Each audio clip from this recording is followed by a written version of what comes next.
particolari termoscanner posizionati nelle immediate vicinanze delle camere di commercio del Veneto per rilevare la temperatura di chi entrerà nelle sedi ma anche dei clienti dei negozi vicini.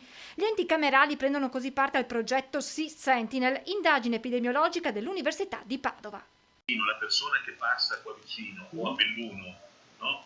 Potrà venirsi a misurare la temperatura qui da noi e andarsene via. La misurazione anonima e su base volontaria della temperatura verrà trasmessa ad un centro di ricerca e servirà per avere un monitoraggio costante della temperatura corporea della popolazione, per fornire ulteriori elementi di studio sulle dinamiche del Covid-19.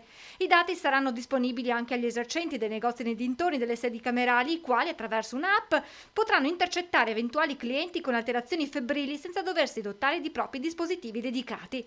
Il progetto, che prevede un investimento complessivo in tecnologia di circa 100.000 euro, è stato presentato nella sede della Camera di Commercio di Treviso, dove il presidente Mario Pozza ha fatto il punto sullo stato di salute delle imprese nel post-lockdown, portando l'esempio di alcuni imprenditori che sono stati in grado di investire e reinventare la propria attività.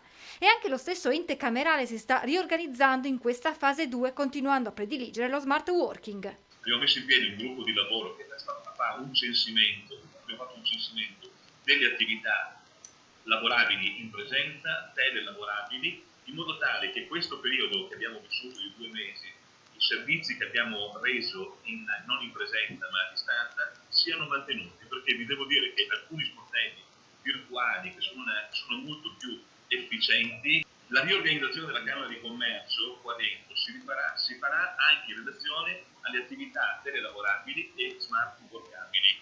Quindi gli spazi anche qui dentro saranno minori dei bisogni nostri.